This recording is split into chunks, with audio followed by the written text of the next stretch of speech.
Hola, pensando que somos quienes somos a partir del concepto que tenemos de nosotros mismos y que también somos quienes somos en ocasiones a partir de la mirada del otro, se me ocurrió que para conmemorar este 8 de marzo podía yo invitar a un grupo de colegas para que contaran el cuento que ellos quisieran a partir de una sola consigna, que la protagonista fuera una mujer.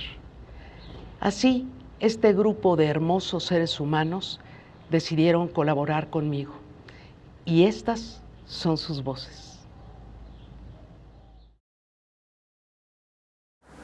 Había una vez. Había una, dos, tres, cuatro, cinco, ¿cuántas veces había? El ahora que vivimos fue quizá el había una vez que alguien pensó hace mucho, mucho tiempo atrás. Había una vez es el conjuro para crear, tomar y rehacer el mundo.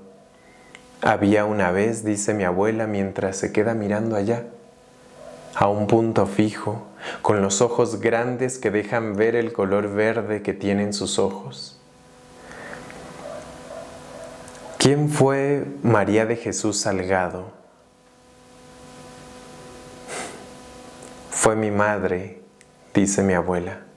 Y entonces de su cabeza comienzan a salir recuerdos que toman, recuerdos que crean una atmósfera y recuerdos que ubican un pueblo chiquitito que ahora es una ciudad, Iguala de Guerrero, cuna de la bandera nacional. Ahí, en ese pueblito, creció mi abuela. Y mi abuela dice que hace mucho tiempo la gente salía del pueblo a decir buenos días, buenas tardes, buenas noches, ¿qué va a llevar? ¿Cómo está? Cuénteme más. Mi abuela me cuenta sobre su pueblo. Mi abuela me cuenta sobre la casa de su abuela, esa de mamá Tonchi que tenía los árboles grandes, que tenía bancas en el jardín con piso de tierra, fresco, fresco, fresco para aguantar el calor de Iguala a 36 o 38 grados. Mi abuela dice que creció feliz. Pero mi abuela ahora no es la protagonista de esta historia, porque la protagonista es su madre, María de Jesús Salgado. Mi abuela me cuenta que ella, su mamá, fue la única pintora que Iguala tuvo durante mucho tiempo. Que María de Jesús Salgado se levantaba en las mañanas y después de hacer el desayuno se iba al estudio, tomaba los pinceles y entonces sí, como si los pinceles fueran palabras, como si los pinceles fueran armas que crean el mundo, comenzaba a pintar y a dibujar cosas. ¿Cosas, abuela? ¿Cosas? Y es que esas cosas que dibujaba parecía que hablaban, me dice. Mi abuela entonces me cuenta que María de Jesús Salgado con esos pinceles comenzaba a hacer trazos, comenzaba a hacer siluetas y entonces de pronto un borrego parecía que hablaba y de pronto un caballo parecía que hablaba y de pronto la mismísima Virgen de Guadalupe parecía que hablaba. Porque eso sí, mi bisabuela religiosa y pintora por supuesto, como dictaban las costumbres y las tradiciones de aquellas fechas. Mi abuela lanza un suspiro y yo me quedo mirando a mi abuela. Me quedo mirando ahora sus manos arrugadas. Me quedo mirando los surcos del tiempo. Y mi abuela sigue la historia. Dice que venía mucha, pero mucha gente en serio a la casa de María de Jesús Salgado para pedirle algún favor, para que los retratara, para que le hiciera algún regalo a algún enamorado o alguna enamorada. Y María de Jesús Salgado con esos pinceles dibujaba y dibujaba. Parecía que las cosas salían de su cabeza y entonces se plasmaban en ese lienzo o en ese retablo o en esa tela. Mi abuela dice que Iguala tuvo una única pintora y fue su madre. Y mi abuela sonríe de estar orgullosa de su madre, aunque el gusto le durara solo 6 años. Mi abuela guarda silencio y cambia el rumbo de la historia. Me dice que María Salgado venía a la Ciudad de México a comprar sus botecitos de pintura, a ver qué nuevos paisajes tenía la ciudad y entonces sí llevárselos a Iguala, porque capital siempre será capital. Y entonces en el trayecto iba viendo cómo los árboles pasaban, cómo de pronto las montañas comenzaban a hacerse grandes y entonces sí, cómo el cerro más alto anunciaba la llegada al valle, a Iguala. Ahí el calorón de 36 grados, el autobús se estacionaba justo al lado del mercado, pasaba a comprar unos tamales, pasaba a comprar unos atoles y se iba para la casa, entre Mina y Galeana. Ahí, María de Jesús Salgado entraba despacito, despacito para saludar a su hija, para saludar a mi abuela Obdulia cuando era niña. Y mi abuela Obdulia entonces se levantaba de la cama e iba corriendo hacia el portón negro enorme para recibir a su mamá. Y entonces le traía un prendedor, un tamalito de regalo y un atole de cajeta. Y ahí, María de Jesús comenzaba a relatar los cuentos y las historias que había descubierto en la ciudad, o que se había inventado durante el paso del camión. Mi abuela vuelve a guardar silencio. El recuerdo de una madre muerta, supongo, siempre será profundo. Mi abuela guarda silencio esta vez. Mi mamá fue la única pintora que tuvo Iguala durante mucho tiempo. Y yo no sé qué decirle. Me quedo en silencio porque a veces las palabras y a veces las historias se anclan directamente. Yo la miro a los ojos y entonces sus ojitos verdes de mi abuela comienzan a escurrirse por sus mejillas, comienzan a recorrer el surco del tiempo en su rostro. Mi abuela suspira. María de Jesús Salgado fue la única pintora que hubo en Iguala.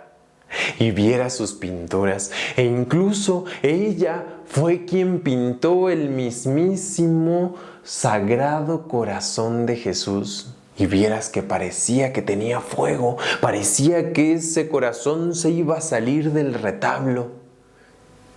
Y mi abuela entonces comienza a imaginar esos dibujos que recuerda que hizo su madre. Mi abuela la recuerda trazando el mundo, porque dice mi abuela que su mamá pintó el mundo para que ella naciera. Mi abuela dice que quizá ella presentía su propia muerte. Y entonces, en la pared de la casa, le dejó pintado una puerta con esos pinceles mágicos. Le pintó una puerta para que mi abuela saliera y entrara del mundo cuando quisiera, para que mi abuela creara historias y para que mi abuela se hiciera dueña de su propia historia. Mi abuela quedó huérfana a los 6 años.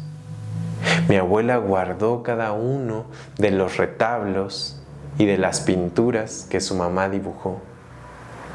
Y de herencia, a cada uno y a cada una de los nietos y las nietas nos regaló uno, como un gran rompecabezas que ancla la memoria de su madre. Mi abuela vuelve a guardar silencio. Y yo estoy casi seguro que mi abuela piensa en esa puerta dibujada en la pared que le dejó. Una puerta mágica para entrar y salir del mundo. Luego mi abuela se casó con el mecánico del pueblo, mi abuelo. y de ahí se vinieron a vivir a la Ciudad de México, pero esa es otra historia. En lo que yo pienso es que mi abuela guarda la memoria de su madre como un tesoro, y no solo por ser su madre, sino, como tú ya sabes, porque María de Jesús Salgado fue la única mujer que se atrevió a pintar el mundo en un pueblo de hombres como Iguala en Guerrero.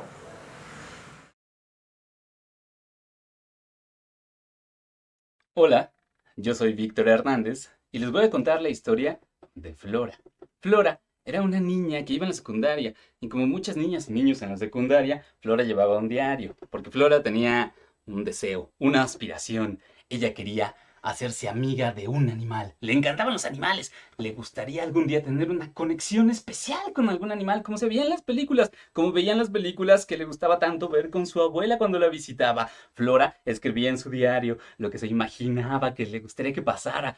Por ejemplo, que un día visitara el acuario y que se acercara al tanque de las orcas y que le comenzaría a hacer señas al tanque y que la orca le contestaría y así sabría que se estarían comunicando y que por medio de esa comunicación Flora escucharía que la orca quería ser libre. Así es que Flora haría todo lo posible por llevar a aquella orca a un tanque más grande y luego a un tanque más grande y luego a un espacio cerca del agua y que después, en un salto majestuoso, Flora se pondría debajo de la orca saltaría por encima de ella y sería libre. Y a partir de entonces serían amigas por toda la vida. Flora fantaseaba con esto porque le encantaban los animales. Así es que cuando en la escuela el profesor de ciencias naturales les dijo que iban a trabajar con animales, Flora se emocionó muchísimo. Pensó que era su oportunidad perfecta para hacerse amiga de un animal.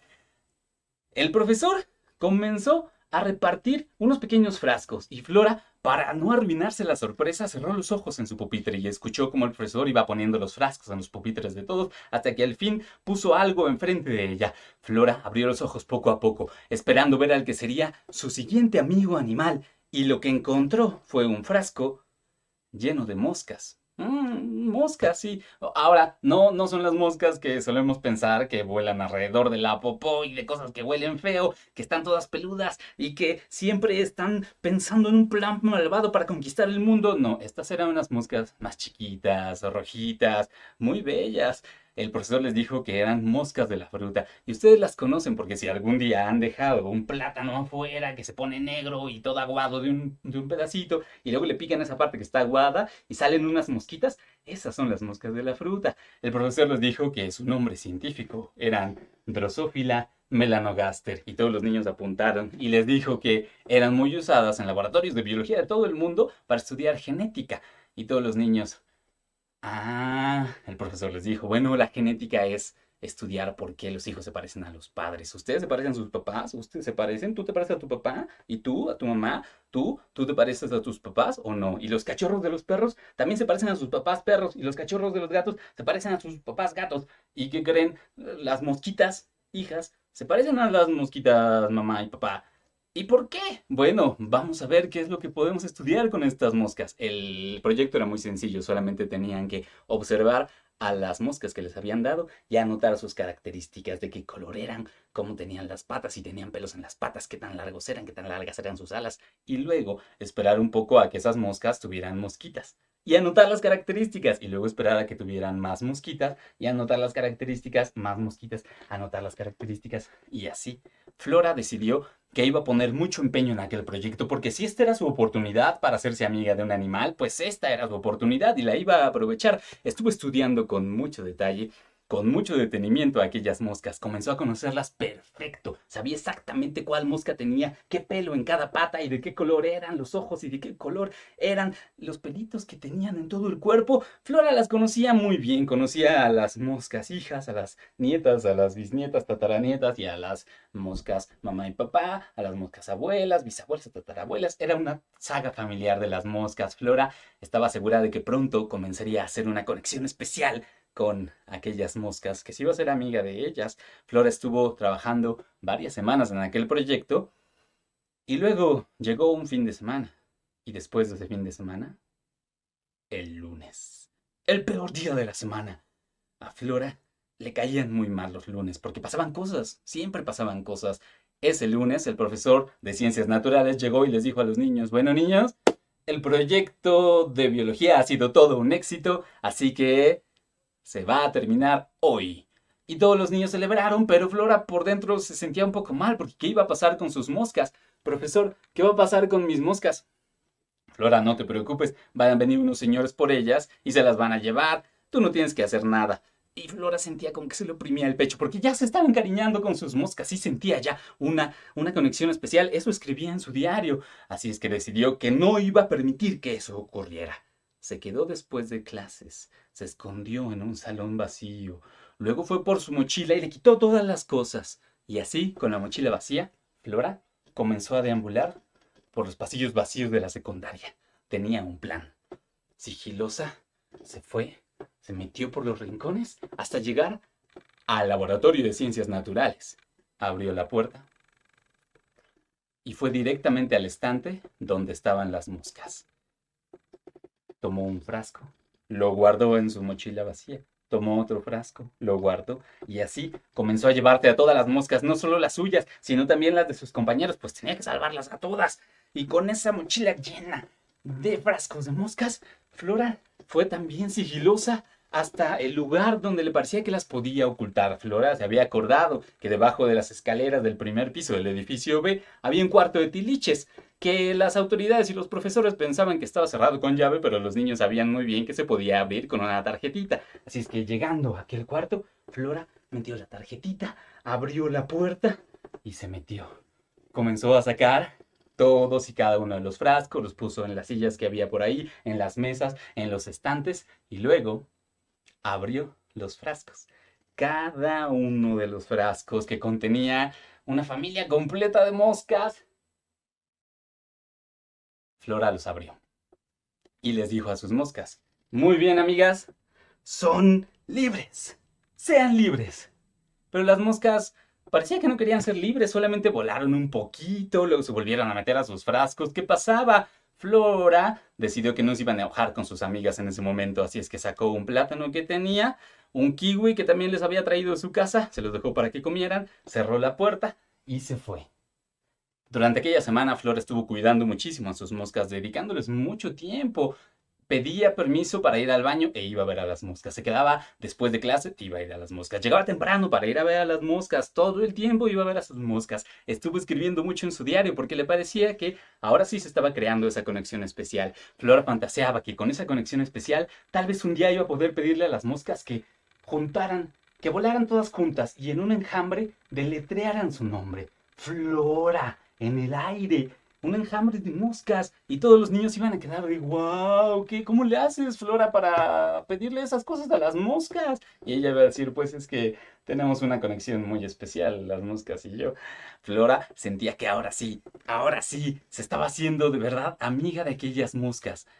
Pasó la semana, llegó el fin de semana y después del fin de semana, el lunes, el peor día de la semana.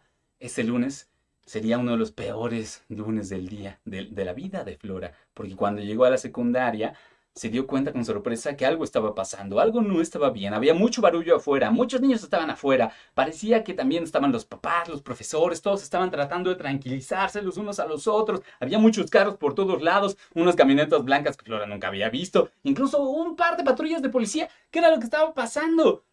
Flora pensó en sus moscas, ojalá que no les haya pasado nada, pero en eso se abrió la puerta principal de la secundaria y comenzaron a salir unos hombres que iban todos vestidos con un traje completamente blanco, con un casco que les cubría toda la cabeza, que les ponía un visor aquí, pero no se les veía la cara. Tenían una mochila como con unos cilindros conectados a una manguera y así caminaban. A Flora le parecía que caminaban como en cámara lenta, iban saliendo y cuando aquellos hombres se dieron la vuelta, Flora pudo ver que en sus espaldas decía fumigadores. Fumigadores. Iban a fumigar a sus moscas, las iban a exterminar. ¡No puede ser! Flora se espantó muchísimo por sus moscas, deseó que estuvieran bien, pero también pensó que ella les había dado su libertad y no la habían tomado. ¿Por qué? Flora estaba pensando esto cuando detrás de aquellos hombres salió el director de la secundaria, un hombre ya más bien chaparrito, enjuto, con poco cabello en la cabeza, unos mechones blancos aquí, pero que tenía mucha autoridad entre los niños. Le pasaron un micrófono y comenzó a hablar. A ver, niños, a ver. Hay una infestación de moscas en la cafetería. Ujú. Y estos amables caballeros nos están ayudando a deshacernos de ellas. Es una cosa muy grave, con muchas consecuencias. No vamos a poder usar la cafetería durante una semana y hoy no va a haber clase, pero antes de que celebren, les vamos a dejar la tarea suficiente, ¿verdad, profesores? Bueno, díganle a sus papás que a partir de mañana les manden lunch y muy importante, que si les mandan un sándwich, se esperen para ponerle la servilleta después de que se enfríe porque así no se pega. Niños, esta infestación es muy grave y si nosotros encontramos quién es él o la culpable, va a pagar las consecuencias. Escuchando aquellas palabras, Flora se alteró todavía más, porque no solo era el hecho de que las moscas habían traicionado su amistad y no le habían hecho caso cuando ella sabía lo que era mejor para ellas, sino que además, por culpa de ellas, tal vez iban a regañar a Flora. A Flora nunca la habían regañado en la escuela. Ahora no solo eso, tal vez la castigaban, tal vez incluso la suspendían o expulsaban. Y Flora se acordó de las patrullas de policía. ¿Qué tal que la llevaban a la cárcel? Todo por aquellas moscas que habían fingido ser sus amigas, que habían fingido tener una conexión especial con ella cuando realmente no tenían nada.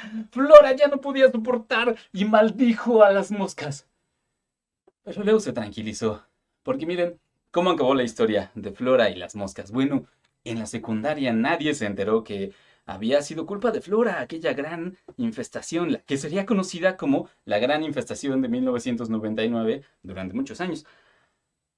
Eso sí, le tuvieron que pedir al profesor de ciencias naturales que ya no llevara animales vivos a la secundaria para que no volviera a pasar nada así.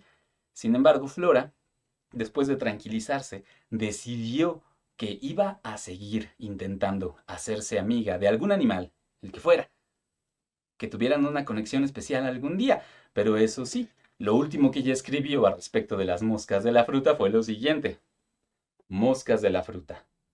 No son de confiar. No, señor. Esta fue la historia de Flora y las moscas.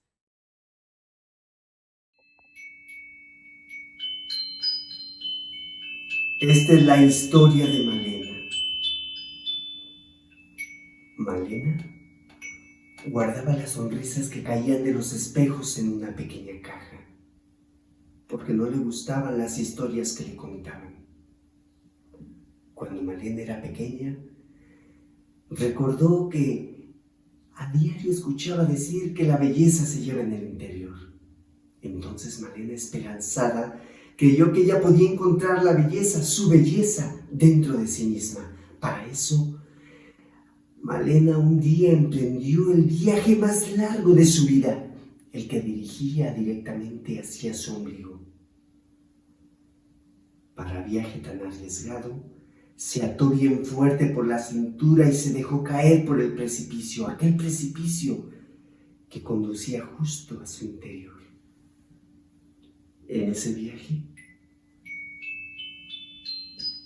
en el trayecto, Malena pudo ver corazas, una gran cantidad de corazas, corazas de miedo, corazas de inseguridades, corazas de complejos, corazas de costumbres, corazas de soledad.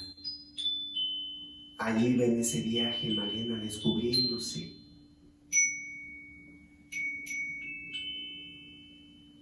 Cuando llegó al interior profundo, allí pudo llegar a una habitación abandonada. En aquella habitación estaba todo revuelto, desordenado, y en ese mirar y buscar, Malena pudo descubrir encerradas sus sonrisas, sus sueños en aquella pequeña jaula. Aquel lugar le devolvió el reflejo de sí misma, aquel reflejo que había perdido, y tras él podía ver cosas hermosas que ahora podía tomar en sus manos. Entonces, en ese instante, Malena supo que todo estaba en sus manos y al recobrar el valor perdido, se deshizo de aquellos complejos, inseguridades, exigencias, costumbres y miedos, y mientras lo hacía, Malena cerraba los ojos. Se imaginó que estaba en el filo de un voladero. Tomó aquellos miedos, inseguridades, complejos, y como si fueran piedras que le pesaban, los dejó caer. Pudo ver cómo iba cayendo uno tras otro, tras otro. Malena se sintió libre, más ligera. Entonces, al abrir los ojos, respiró profundo. Abrió las ventanas de la alegría. Arregló los sueños rotos y los acomodó en su lugar. En cada momento, en cada instante de aquellos sueños, los arregló para poderlos llevar a volar. Mientras hacía aquello, Malena, en una pequeña esquina de aquella gran habitación que estaba siendo acomodada, Malena encontró aquel espejo, lo tomó en sus manos, un poco temerosa, lo limpió y se vio. Aquello que vio Malena tras aquel espejo le gustó, se gustó a sí misma. Con aquella sonrisa, Malena se miraba de tanto en tanto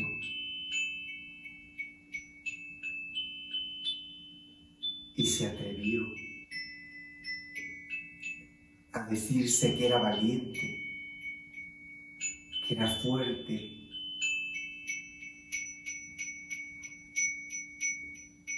en aquel mirar a sus ojos. En aquel mirar a su interior pudo decir: cuánto te amo, Malena.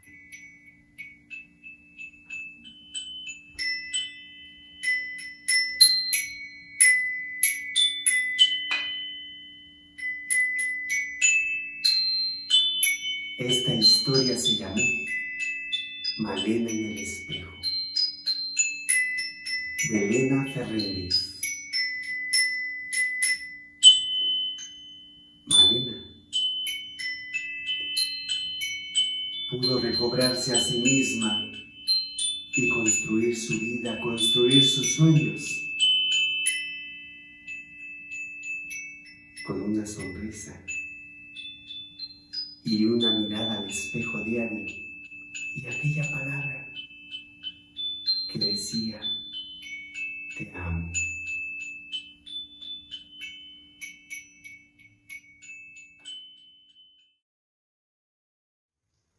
Ella se llamaba Leonor. Era una maestra rural muy respetada, líder en su comunidad, amorosa con sus alumnos, pero más que nada era una mujer enamorada. Yo la recuerdo deambulando por el pueblo, siempre vestida de blanco, con una cinta alrededor de su diminuta cintura con azares. El pelo era blanco, brillante, como aura de santa. Usaba una pequeña coronita de princesa. Ella la confeccionó. Por ahí, por las calles, iba recogiendo pedacitos de alambre y la envolvía con papel plateado de ese de cigarrillos. Caminaba lentamente por el pueblo, por esas calles empedradas del pueblo. En cada paso daba un suspiro, y con el tiempo los suspiros eran más y más largos. Parecía flotar. Parecía que estaba ensayando para ser un ángel. Aquí en su regazo llevaba, muy cerca de su corazón, una caja rectangular forrada en tul y le había pegado alrededor corazoncitos sangrantes, seguramente recortados de alguna estampa religiosa. Y en la mano derecha llevaba 3 varas, una de membrillo, una de pirul y una de granado, amarradas con una cinta roja. Esa lo protegía de los malos espíritus, pero más que eso, ella sabía que era un amuleto para llamarle a su gran amor ausente, al capitán Rutilio Parroquín. Un día lo conoció, era un miércoles, él estaba fuera de su escuela, ya esperándola. Llegó, se presentó, le entregó un ramo de flores azules y le dijo: mi nombre es Rutilio Parroquín y soy capitán del ejército mexicano. Fueron caminando lentamente hasta el centro del pueblo. No tenían que decirse nada. Parecía que era una cita concertada muchos ayeres. Fueron y se sentaron bajo la sombra de una enorme y majestuosa jacaranda. Cuando él le habló de amores, una cascada de flores moradas cayó encima de ellos. Y dijo majestuosa porque era el mes de septiembre y todos sabemos que las jacarandas florean solamente en marzo y en abril como un tributo a Jesucristo crucificado. Y este ritual se hizo 2, 3 veces a la semana hasta aquel fatídico día, cuando llegó ese telegrama donde a él le ordenaban partir hacia el Bajío. Ella lloró mucho, se entristeció, pero él le dijo: no te preocupes, yo regresaré y nos casaremos, y de allá de Guadalajara te voy a traer el ajuar de novia más hermoso, los zapatos de león y un rebozo de bolita de allá de San Luis Potosí, para que los domingos con nuestro primer chamaco vayamos a la misa de 12. Llegaron las lluvias, cayeron las hojas y el corazón se le empezó a enfriar a Leonor, y ahí empezó a convertirse en Penélope. Y pasó un mes, pasaron 2 y pasaron varios, y él no regresaba. Y empezaron las murmuraciones. Decían que no, que allá en Zaguayo, Michoacán, había mandado a fusilar a San Martín Caballero y a San Martín de Porres por conjurarse en contra del supremo gobierno. Las beatas decían: no, sí lo mataron, lo colgaron de un árbol, pero murió gritando: ¡Viva Cristo Rey! Las chismosas allá en el molino decían que en San Felipe Torres Mochas, allá una bruja coloreteada le había dado toloache y lo había amarrado para que no la abandonara. Hasta que un día, en la cantina Las Cuatro Velas, encontraron un periódico viejo y ahí salía su fotografía, rodeado de niños españoles huérfanos a los que estaba educando. Ella seguía caminando y deambulando por el pueblo y murmuraba y decía: que vuelva, que nada lo entretenga, que vuelva, que nada lo detenga. Y así lo conocieron todas las calles, las veredas, los senderos del pueblo. Un día, domingo, después de la misa de 12, cayó un espeso silencio en el pueblo. Había regresado el capitán Rutilio Parroquín. La estaba esperando allá fuera del atrio. Cuando ella salió, se le acercó y le entregó un ramo de flores azules y le dijo: soy Rutilio y vengo a casarme contigo. Ella tomó las flores, pero no lo reconoció. Y empezó, camina, rumbo al poniente, allá donde se oculta el sol. Pasó un día, pasaron 2, pasaron 3. El pueblo la buscaba, además de sus familiares, y nadie la encontraba. hasta con don José. El sepulturero dijo, ahí está en el cementerio, en una fosa abandonada. Esa les escogió para morir. Y ahí la enterraron. Casualmente, a la semana empezó a salir una cruz hecha de 3 varitas y miles de flores azules alrededor de su sepultura. Azules, las flores de esas que se llaman No me olvides. Cuentan que hace un tiempo, allá en el reino de Irás y no volverás, se perdió el rey de aquel reino. Y estuvo toda la mañana buscando la manera de regresar a su casa. Cuando dio la tarde y tenía muchísima hambre, decidió que mejor iba a descansar y que continuaría al siguiente día. Encontró una cueva perfecto para dormir. Dejó su caballo amarrado, se metió a la cueva y se quedó dormido. Con lo que no contaba su majestad es que esa cueva era el hogar de una terrible criatura, de un monstruo feo. No, pero horrible, feísimo. Era el monstruo peludo. Y como lo dice su nombre, estaba cubierto de pelo rojizo por todo el cuerpo. Era redondo como una pelota, pero tenía unos enormes ojos rojos y malvados, una boca larga, unos dientes afilados como navajas. Eso sí, unos pies chuecos y chiquititos. Y para acabarla de molar, el monstruo tenía sus orejas hasta acá arriba de la cabeza y de ellas le salían sus brazos. Y el monstruo, como podía, caminaba así. Y siempre andaba diciendo, al primero que pase, ¡mua, mua, mua!, me lo voy a comer. Pero como nadie pasaba por ahí, al monstruo nomás no se le hacía. ¿Cuál fue su sorpresa?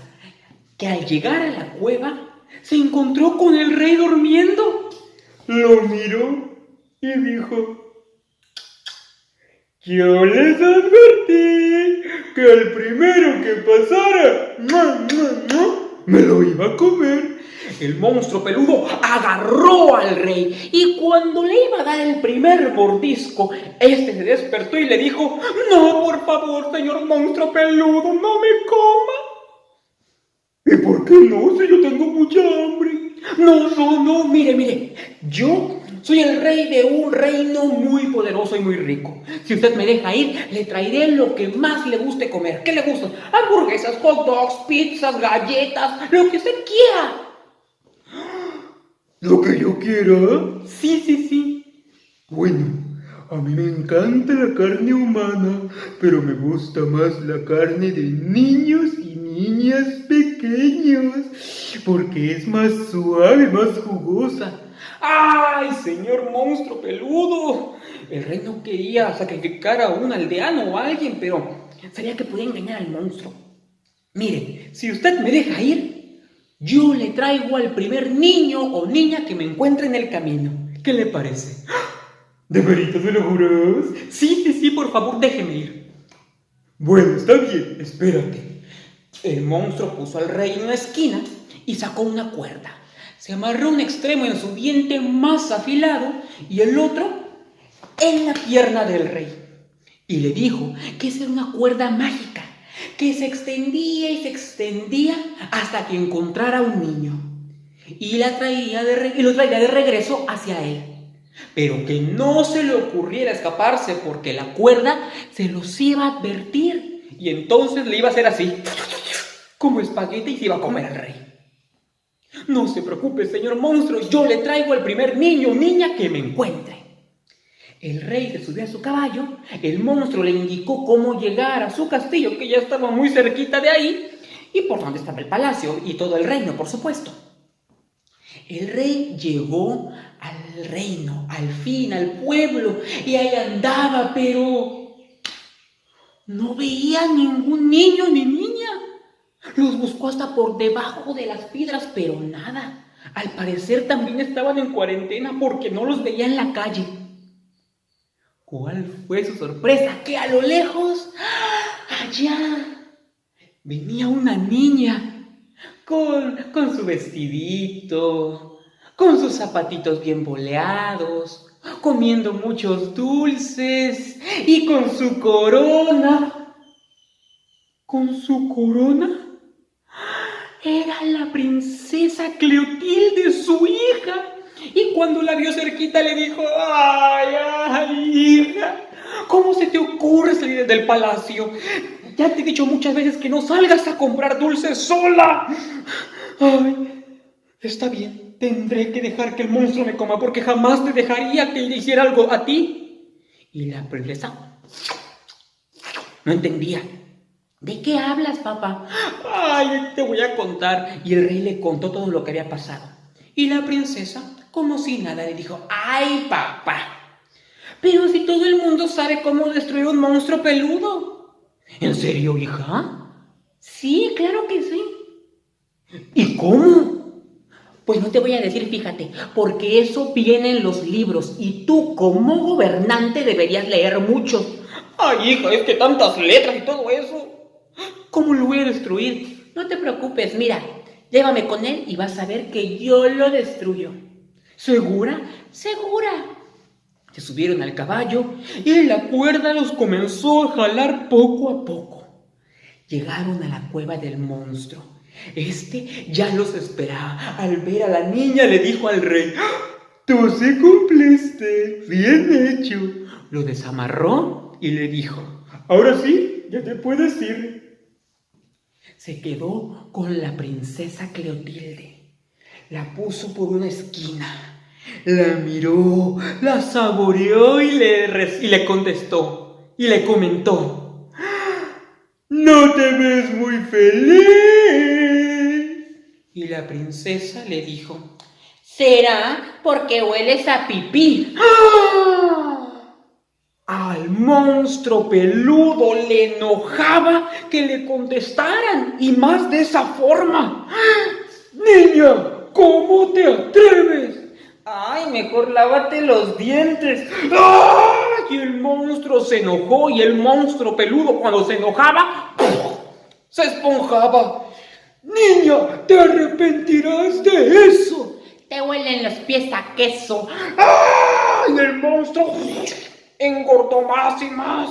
¡Ay! Te voy a eliminar si no te callas. Mejor quítate las lagañas. ¡Ay! El monstruo se infló más. Voy a contar hasta 3 para que te calmes. 1. Vete a la luna. 2. Tienes cuerpo de col. Se esponjaba más el monstruo. 3. Te pongo los ojos al revés. ¡Ay! El monstruo se infló más y ya no aguantaba. Y le dijo: mira, niña, tú no pareces la hija de un rey. Pareces la hija de un ladrón. ¿La hija de un ladrón? Pues la respuesta te la tengo en el calzón. ¡Ah! Y el monstruo se enojó, ahora sí de veras, y gritó: ¡ah! Y de pronto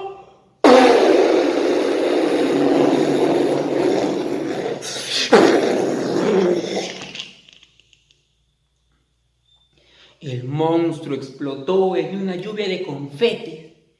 Y ahí, donde antes estaba aquella bestia, ahora había un niño muy apuesto, que se acercó a la princesa y le dijo: en realidad yo soy un niño, un malvado me ha encantado, y tú me has liberado, y estoy entusiasmado. Si te soy sincero, me tenían prisionero, y desde hace 1 año que no me baño. Pero como tú me gustas mucho, en cuanto pueda, yo me ducho. ¿Querrás salir conmigo? Ya no tengo pelos en el ombligo, tampoco en las narices. Tú y yo seríamos felices. Y aquel niño que de príncipe no tenía nada, pero sí de muy poeta, encantó a la princesa. Se tomaron de las manos, regresaron al castillo de su padre y vivieron. No me atrevo a decir que felices por siempre, pero sí llenos de inteligencia, de poemas, creciendo y queriéndose mucho, lo más sano posible, afrontando cualquier reto que se presentara. Y aquí decimos, colorado, colorín, este cuento llegó a su fin.